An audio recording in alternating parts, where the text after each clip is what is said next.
aming pag-ibig at pagmamahalan sa PICC.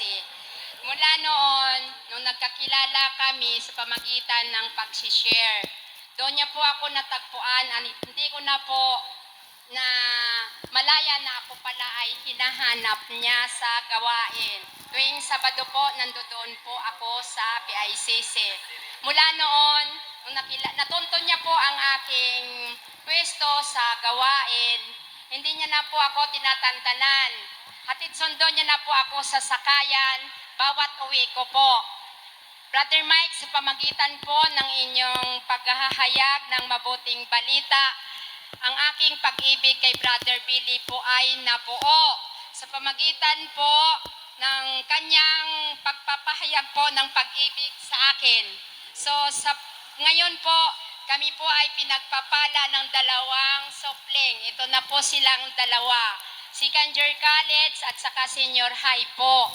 Sa pamagitan po ng kanyang paglilingkod sa gawaing ito, patuloy po kami nagkakaisa at nagiging kagibat po sa aming buhay ang paglilingkod niya sa gawain at nagsusuporta po kami sa panalangin kahit hindi po kami regular nag-aatin po sa gawain. Salamat sa Diyos, ang lahat na ito na mga biyaya ay papasalamat po namin sa Panginoon dahil po kung hindi sa pamagitan, Brother Mike, ang aming buhay ay hindi ko rin po alam. So, hindi lang po yan ang biyaya ng Diyos sa amin, sa pamagitan po sa pagpaaral namin ng aming mga anak, Brother Mike, sa pagkakaisa namin sa panalangin mag-asawa at sa pakikinig ng mabuting balita po ay nagiging answered po kami, nagiging scholar, full ang aking anak na babae.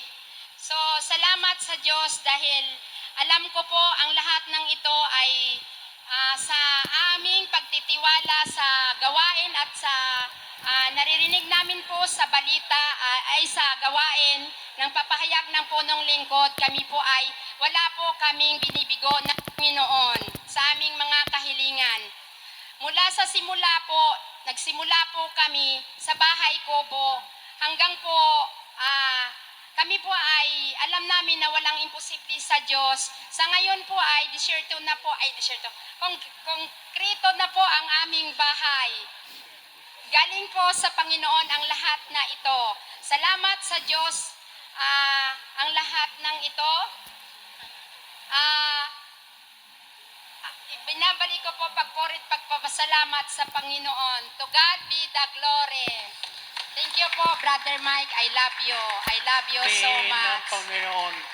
Brother Mike at sa First Lady po ng gawain na si Ma'am Belen, Ma'am Sherry, Assistant Servant Leader, Congressman Brother Michael Velarde, si Dr. Franklin, at sa lahat po ng mga nakikinig at nanonood ngayon. Ako po ang sister wife ni Brother George Sarka na about 6 months ago ay rinakul na ng Panginoon. Simple lamang po pagkatawag sa akin ng Panginoon. Simple lang pong pagbubukas ng mata ng pananampalataya ko sa telebisyon na may nakita po akong mama na lakad ng lakad, nakasuot ng berdeng kasuotan at nagpapasigaw ng gwapo. Na-miss ko po yon, Brother Mike. Kung ganon po ako kasimple sa aking brother husband, hindi po. Simple lang pagtugon ko, pero napakakomplikado po para sa kanya. Hindi po niya mapaniwala na gwapo po talaga ang punong lingkod. Galit na galit po siya.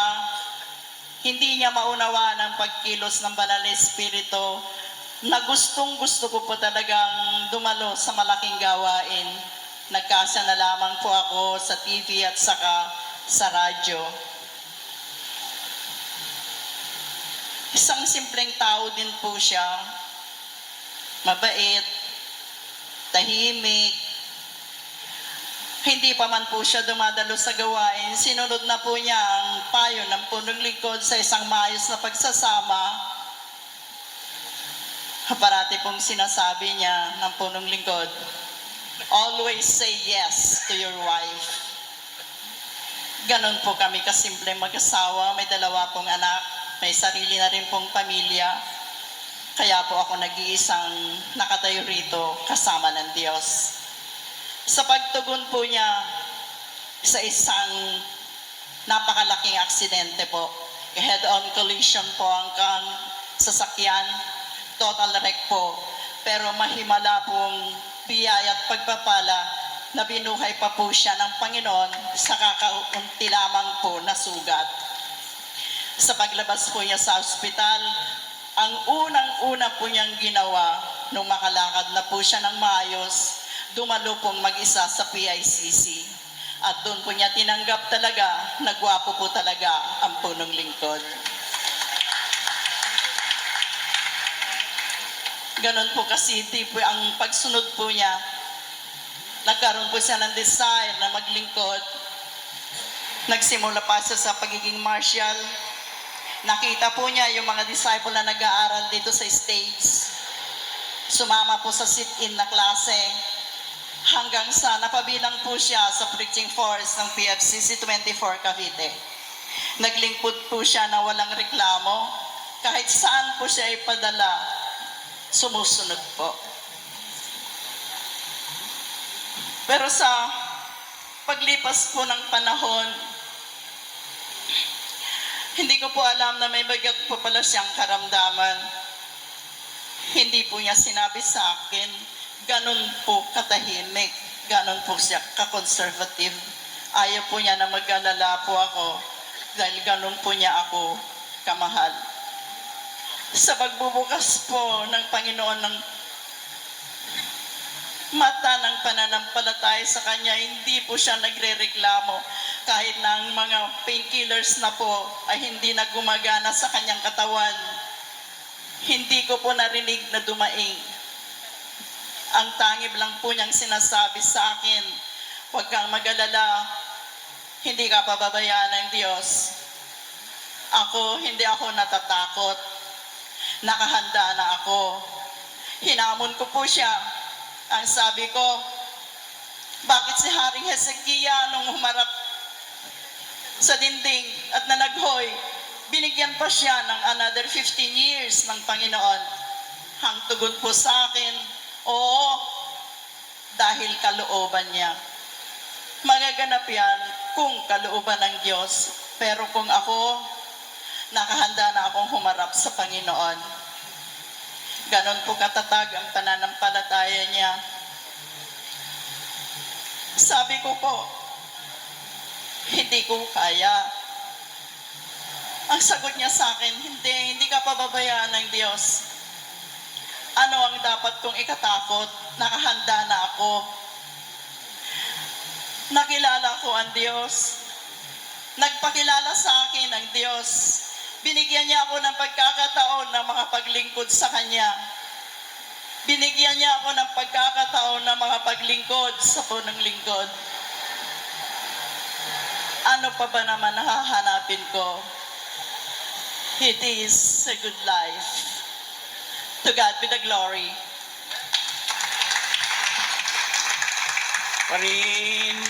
Purihin ang Panginoon. Servant Leader Brother Michael at sa buong pamilya, ganun din po sa inyong lahat. Ako po si Sister Aida Nunag, sister wife ni Brother Jack Nunag. Dati po akong OFW sa Hong Kong. Lagi ko pong napapakinggan doon na hindi mainam sa tao ang nag-iisa, kaya kailangan niya ng angkop na makakasama. Nanalangin po ako. Lagi ko pong nilalagay sa aking prayer request na pagkalooban ako ng isang angkop na makakasama, isang gwapong lalaking katulad ni Brother Mike, mayaman at mabait. Nang matapos po ang aking kontrata, umuwi na po ako ng Pilipinas at patuloy akong dumadalo dito sa Ambel. Ganon din po lagi ang aking napapakinggan. At lagi din po akong nakikinig ng playback sa hindi lang pinagpala. At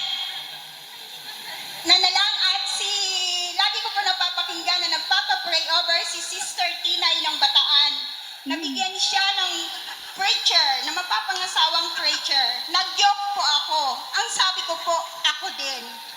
At nakilala ko nga po si Brother Jack sa pamamagitan ng upuan.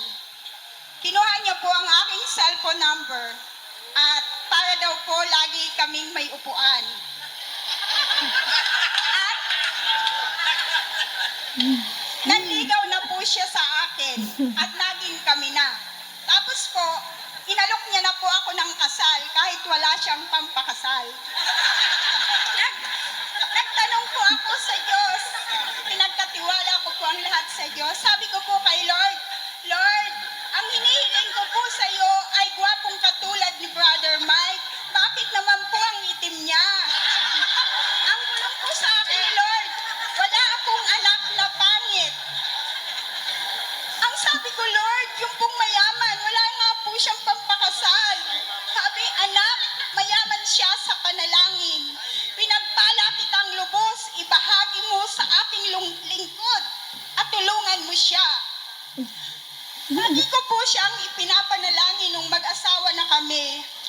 Ang panalangin ko po sa Diyos ay pagkalooban niyo ng tunay at tapat na paglilingkod ang aking asawa.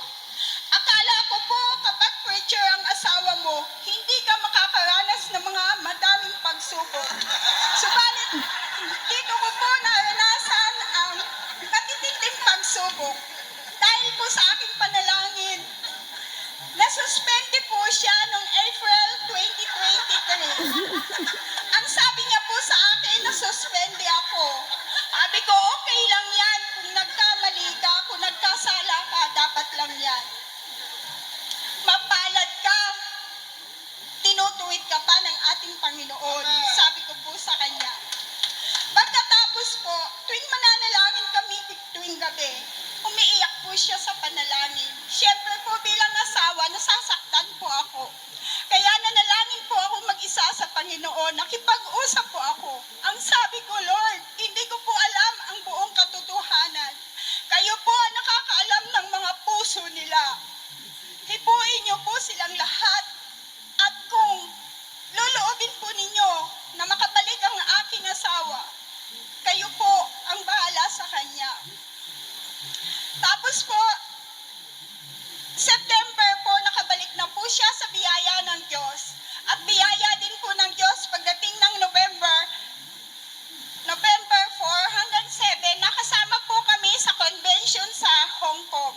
At doon po, biyaya ng Diyos, nakapagpatotoo po din ako doon dahil yung po ang ninais ng aking puso.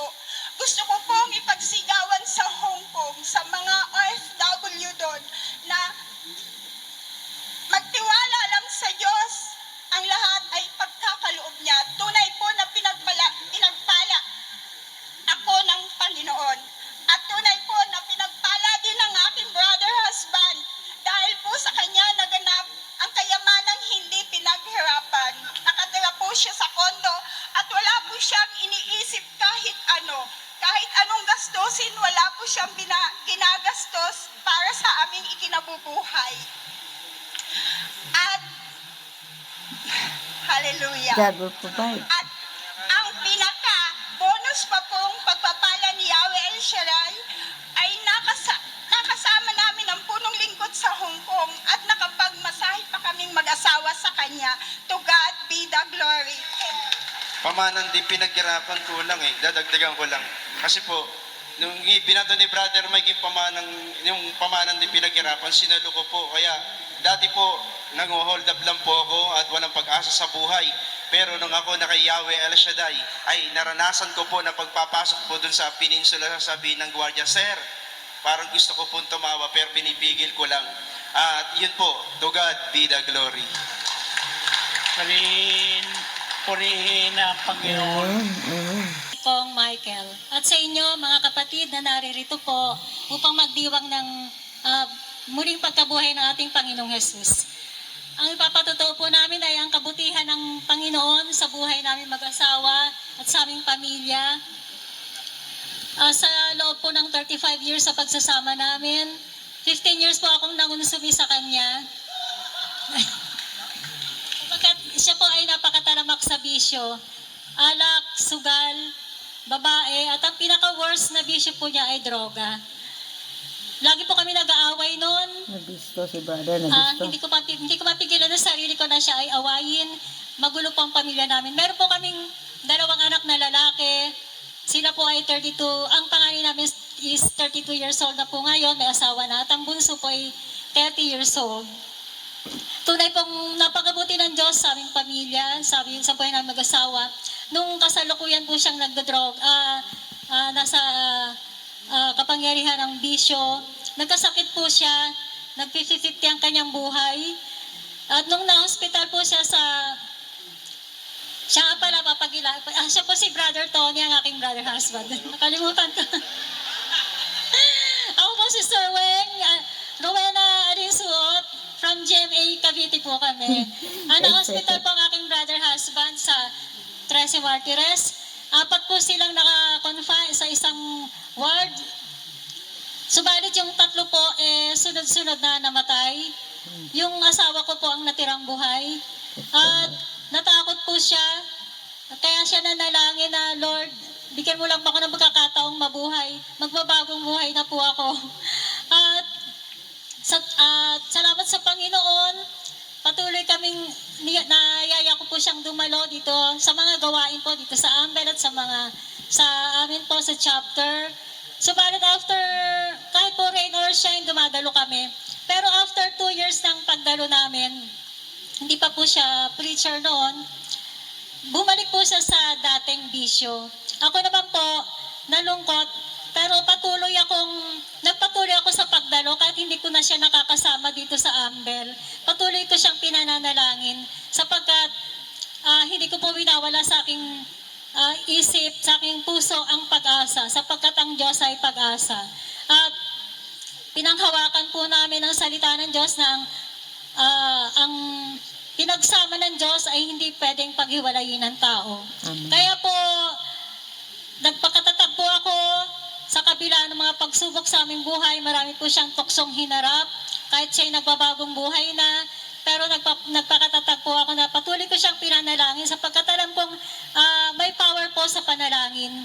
Amen. At sa pagbabagong buhay po, nakalaya sa mga bisyo, andun po yung blessing. Yung 2 naming anak na lalaki, hindi nila namana yung gawin ng kanilang papa. Hindi po nagbarkada ang mga anak namin, wala silang bisyo. At praise God, kahit hindi po sila nakatapos ng 4 na taon sa kolehiyo, sapagkat 2 years lang po ang natapos sila, wala kaming kakayanan para magpaaral ng 4 na taon sa kolehiyo. Praise God, pinagpala mga anak namin. Nakapagtrabaho po sila sa 2 malaking company na electronic company sa Carmona. At sila po ay 10 years na po nagtatrabaho doon. Yung panganay po namin ay may napundar pong 2 bahay, 1 paupahan at sarili nilang tahanan. At yung bunso po namin, yun po ang tumutulong sa aming mag-asawa. 30 years old na po siya, binata pa. Siya po ang tumutulong sa aming mag-asawa sa pangangailangan namin. Praise the Lord! Maraming salamat, Yahweh El Shaddai, sa iyong kabutihan. At ito po ang malaking blessing sa amin ngayong darating na kaaraw namin mag-asawa. April 10 po, April 18 siya. Ang makapagpatotoo dito po sa harap ng aming punong lingkod na si Brother Mike. 61 years old na po ako. Ang brother husband ko ay 59 years old na po. Maraming salamat po, Yahweh El Shaddai. To God be the glory. Amen. Purihin ang Panginoon. Salamat sa cross ni Jesus. Amen. Salamat sa cross ni Jesus. Salamat po. Thank you. Praise the Lord. Happy Easter po everyone. Maraming salamat po sa ating Diyos na buhay. Na sa 40 days po na paghahanda. Season of Lent. Ngayon po ay Easter Vigil dito sa UK. At sa Pilipinas ay Happy Easter na po. Salamat po sa ating Panginoon. Salamat Lord sa sacrifice niyo po sa amin lahat. At ngayong taon na ito, hindi ko makalimutan first time po na nahugasan na aking paa noong Holy Thursday dito sa aming local church. na kung saan si Father ay nagtatawag ng mga 12 disciple. Dahil si Father po ay bago lang naming priest, assistant priest po siya ni Father Michael. At hindi po wala pong nag-organize kung sino ang nakatalaga, kaya nagtatawag po si Father. At ang mga tao ay medyo mahiyain, walang lumapit, kaya na pilitan akong tumayo. At dahil siyempre ang inisip ko mga lalaki ang dapat, kasi siyempre sila yung mga apostoles. Pero dahil wala nga po lumapit, kaya kahit babae ay nagpapahugas na rin ng paa. Lord, maraming salamat po sa buong linggong ito. Nakapag-attend po tayo sa katedral, sa renewal po ng mga priest, at blessing po ng mga oil. At dito po sa ating local church, naka-attend din po tayo ng Merkules ng Station of the Cross, and then Thursday, washing of feet, and then Friday, mayroon po tayong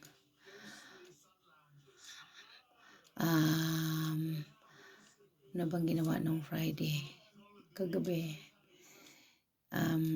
yung preparation po na Easter Vigil. Inalis po yung doon sa simbahan, yung Blessed Sacrament. So yun po, inilagay po for the meantime sa ibang room. So mayroon pong mga ibig sabihin nun.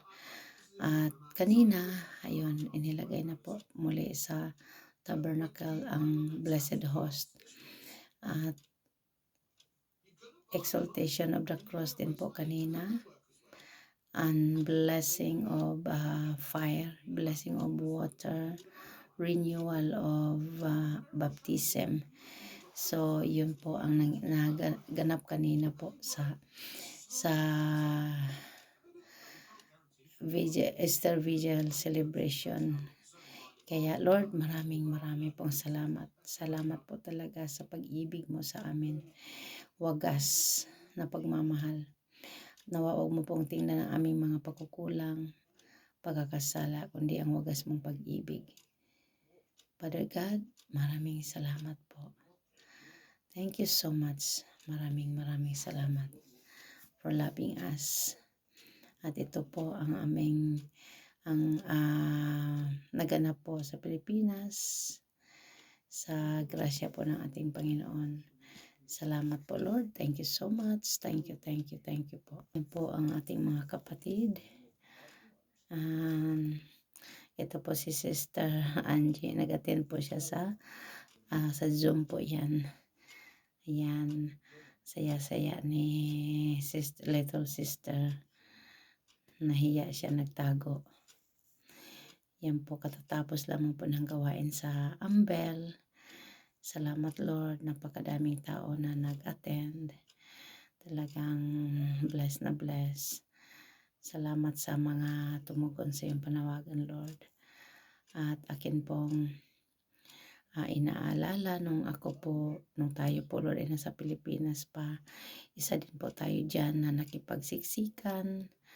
Ayan, lakad ng lakad. Praise God. At hindi po naramdaman yung pagod, yung puyat, kasi ang presensya ng Panginoon ay yan ang nararamdaman kapag nag-a-attend po dyan sa gawain. Salamat sa Diyos. At yes, praise the Lord. Salamat po Panginoon. To God be the glory. Purihin ka Amang Yahweh Shaddai. Hanggang dito na lang po. Yan Sister Grace ng London. Yan. Nag-attend pala siya ng nasa Zoom yan siya. Sister Grace. To God be the glory. Yes, Lord, salamat po. Salamat, Father God. At Lord, lahat ng mga nanonood at manonood pa sa ating mga videos, i-bless mo po silang lahat. Pagpalain mo po ang kanilang mga kahilingan. Nakikiisa po ako sa kanilang mga intensyon, mga prayers. Naway pagpalain po ninyo. In Jesus' name. Salamat po, Lord. Thank you so much. Ayan, siguro si Brother Mike dumaan, kaya yan, nag-catch. Mayroon tinapon si Brother Mike, sinasalo nila. Blessing yun eh. Blessing po yun kapag nagtatapon po si Brother Mike ng something sa kanyang kamay. By faith, sinasalo po namin yun. Oo. O kung ano mang na-design ng puso, and then sinalo mo yun, magkaroon po ng katuparan. Yes. Amen. Kahit si Brother Mike po ay minsan nahirapan na magsalita, pero we're so blessed kasi may Brother Mike na tumanggap sa panawagang ito. Kung wala po si Brother Mike, hindi po namin alam. Hindi ko alam kung saan ang buhay ko ngayon. Dahil sa pagtugon ni Brother Mike sa panawagan po sa gawain. Yes, sa blessing ni Lord ay nabigyan po ng tamang direksyon ng buhay. Yes, naliwanagan ang isipan at nagkaroon po ng good transformation by the grace of God. Yes, because only God can change the heart. Only God can change our mind. Only God can change our plans. Better plan. God has a better plan for us.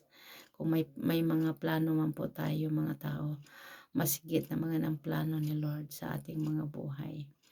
Amen. Kaya Lord, salamat po ng marami. Thank you so much.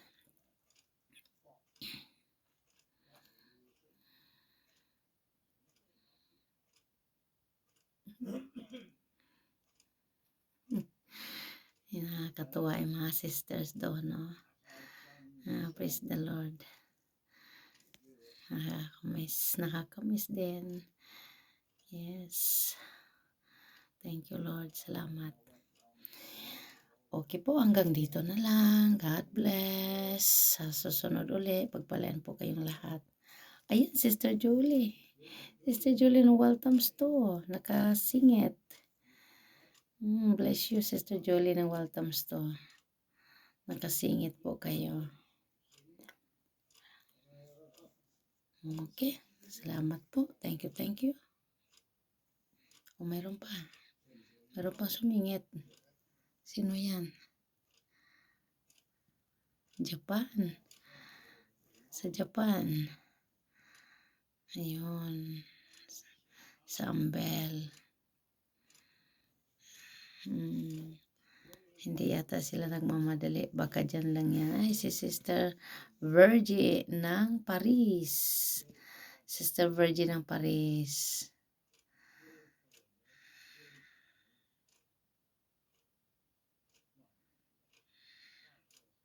Yung mga yan, mukhang sa Ambel Mansion yan nagstay ah.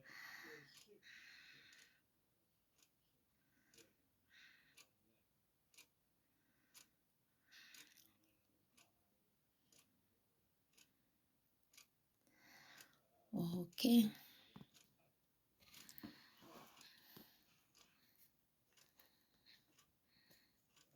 Okay. Thank you, Lord. Thank you, Lord. Salamat po. Salamat. Salamat po sa inyong lahat, sa inyong panonood. God bless. Thank you.